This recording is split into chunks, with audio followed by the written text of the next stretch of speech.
The military-industrial complex. It sounds like something out of a conspiracy theory, but it's very real.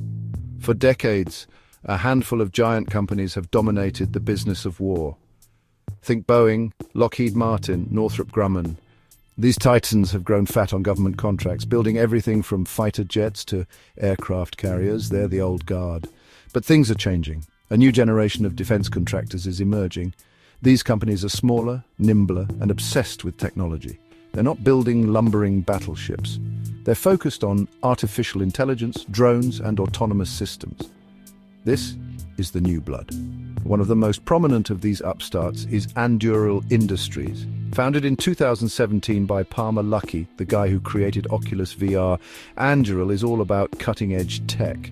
They're developing things like AI-powered surveillance systems and autonomous drones, and they're winning big contracts, often beating out the established giants. This shift in the defense landscape has left some wondering, is this the start of a new era in warfare, an era where wars are fought and won, not by massive armies, but by swarms of drones controlled by algorithms? It's a chilling thought, but one we need to consider.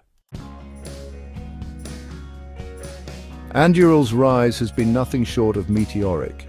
In just a few short years, they've gone from a Silicon Valley startup to a major player in the defense industry, and they've done it by challenging the status quo at every turn. One of their key strategies has been to embrace speed and agility.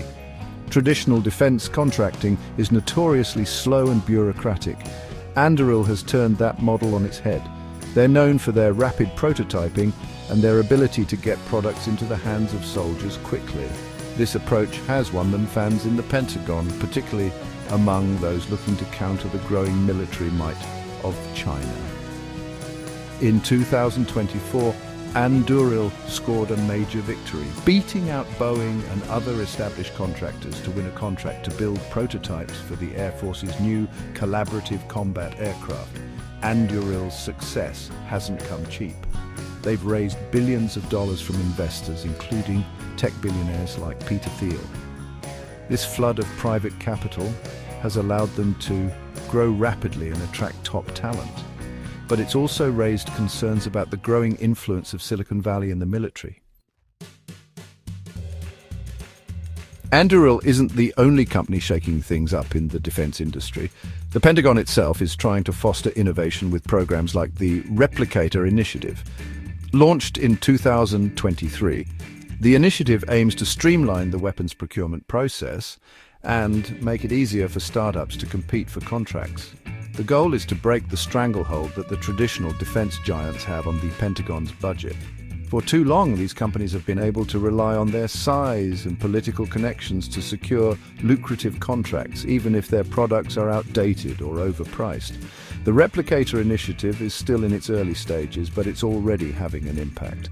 Smaller, more agile companies are winning contracts that would have previously gone to the big players. This is injecting much-needed competition into the defense industry and driving innovation. Of course, not everyone is happy about these changes.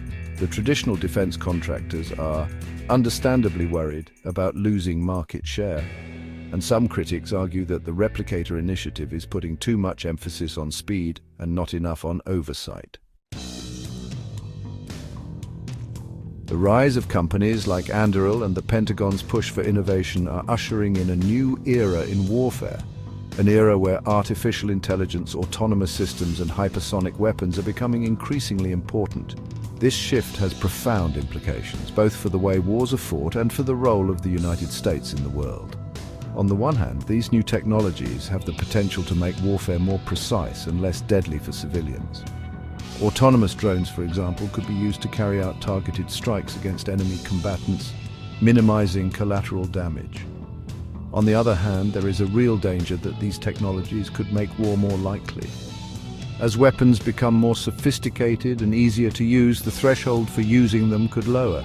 We could see a world where wars are fought not by soldiers on battlefields, but by algorithms in data centers.